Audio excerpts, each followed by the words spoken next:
change the world? Start off by making your bed. If you make your bed every morning, you will have accomplished the first task of the day. It will give you a small sense of pride, and it will encourage you to do another task, and another, and another. And by the end of the day, that one task completed will have turned into many tasks completed. Making your bed will also reinforce the fact that the little things in life matter. If you can't do the little things right, you'll never be able to do the big things right. And if by chance you have a miserable day, you will come home to a bed that is made, that you made. And a made bed gives you encouragement that tomorrow will be better. To pass SEAL training, there are a series of long swims that must be completed. One is the night swim. Before the swim, the instructors joyfully brief the students on all the species of sharks that inhabit the waters off San Clemente. They assure you, however, that no student has ever been eaten by a shark, at least not that they can remember. But you are also taught that if a shark begins to circle your position, stand your ground. Do not swim away. Do not act afraid. And if the shark, hungry for a midnight snack, darts towards you, then summons up all your strength and punch him in the snout, and he will turn and swim away. There are a lot of sharks in the world. If you hope to complete the swim, you will have to deal with them. So if you want to change the world, don't back down from the sharks. Over a few weeks of difficult training, my SEAL class, which started with 150 men, was down to just 42. There were now 6 boat crews of 7 men each. I was in the boat with the tall guys, but the best boat crew we had was made up of the little guys, the Munchkin crew, we called them. No one was over 5'5". The Munchkin boat crew had 1 American Indian, 1 African American, 1 Polish American, 1 Greek American, 1 Italian American, and 2 tough kids from the Midwest. They out-paddled, outran, and outswam all the other boat crews.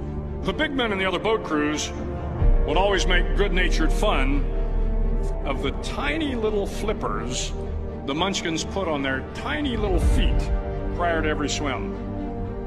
But somehow these little guys from every corner of the nation and the world always had the last laugh, swimming faster than everyone and reaching the shore long before the rest of us. SEAL training was a great equalizer. Nothing mattered but your will to succeed, not your color, not your ethnic background, not your education, not your social status. If you want to change the world, measure a person by the size of their heart, not by the size of their flippers. The 9th week of training is referred to as Hell Week. It is 6 days of no sleep, constant physical and mental harassment, and 1 special day at the Mud Flats. The Mud Flats are an area between San Diego and Tijuana where the water runs off and creates the Tijuana Sloughs, a swampy patch of terrain where the mud will engulf you. It is on Wednesday of Hell Week that you paddle down to the Mud Flats and spend the next 15 hours trying to survive this freezing cold, the howling wind, and the incessant pressure to quit from the instructors.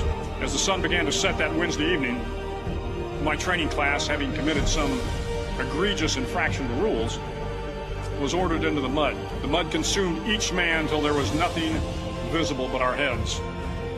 The instructors told us we could leave the mud if only 5 men would quit. Only 5 men, just 5 men, and we could get out of the oppressive cold.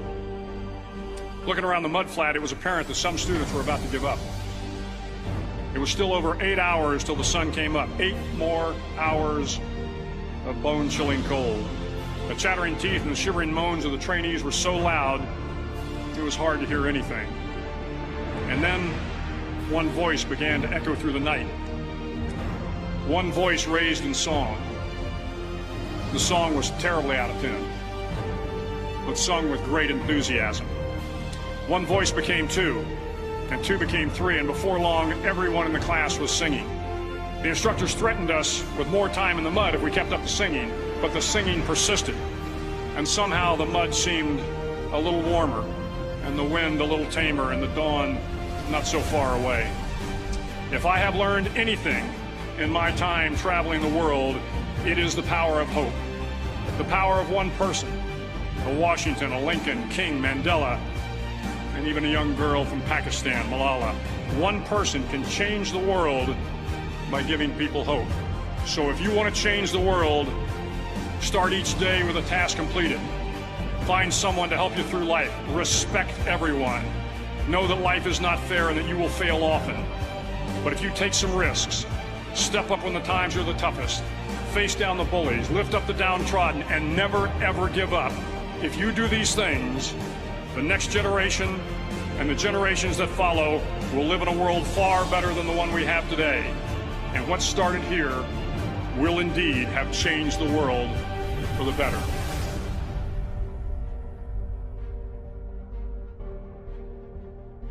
I got beat up every single day. And I was 10 years of age. We didn't have much money, so my mother used to dress me funny. She made these purple crushed velvet velour suits and a big bow tie. And sent me to school in Compton, California, dressed like that. But it caused me to understand that there's a difference between being broke and being poor. Being broke is economic, but being poor is a disabling frame of mind and a depressed condition of your spirit, and you must vow never, ever, ever to be poor again. I was in India, and I had gone to this university, and I spoke there, and after I left, I got back to the hotel, and I realized I didn't have my wallet. And so I called the hotel, and I said, can you please bring the car back? They have my wallet. And they said, I'm sorry, sir, we don't have a car. That was a taxi. I became a little cynical. I went from hopeful to skeptical to cynical, and I started thinking the worst of people. And of course, they said, well, my wallet is gone. By midnight, they called and said, we're still trying. He's not answering the phone, the taxi cab driver. But at 2 in the morning, they called and said he answered his phone. His phone was off. He's coming back to your hotel with your wallet. So I get dressed and I run downstairs, and a man meets me, and the bellman translates for me in India in the dialect, and I reach into my wallet and there's $70 US. So I reach out and I say, let me give this $70 to you. This is my way of saying thank you. And the man says, no. I said, no, I don't think you understand. I'm talking about paying you. I'm talking about giving you a month's worth of your salary. One more time, he said, and this time he became a little visibly angry. He said, I told you no. I didn't bring you your wallet because I wanted a reward. I brought you your wallet because it's your wallet. So I said to the man, what can I do to be thankful to you? What can I do to say thank you? He said, the next time you're in India, come to my house and have tea. Be my friend. You gain more by giving. You get more by building. You learn more by listening. Eagles don't fly in packs. There are 3 types of birds. There are eagles, there are buzzards, and there are turkeys. Eagles are high altitude birds. They're regal. It's not arrogant, they're not pompous, but there's a certain regalness to an eagle. Then you got another kind of bird. It's a buzzard. Buzzards are always stepping on your head to elevate themselves. But the worst kind of bird is a turkey, because the turkey's got wings and can't even fly. All they do is profile. Translation, trying to be something they are not. And I'm now going to come right to you. What kind of bird do you want to be?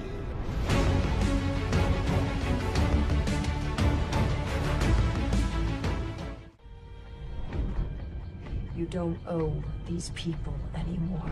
You've given them everything. Not everything. Not yet.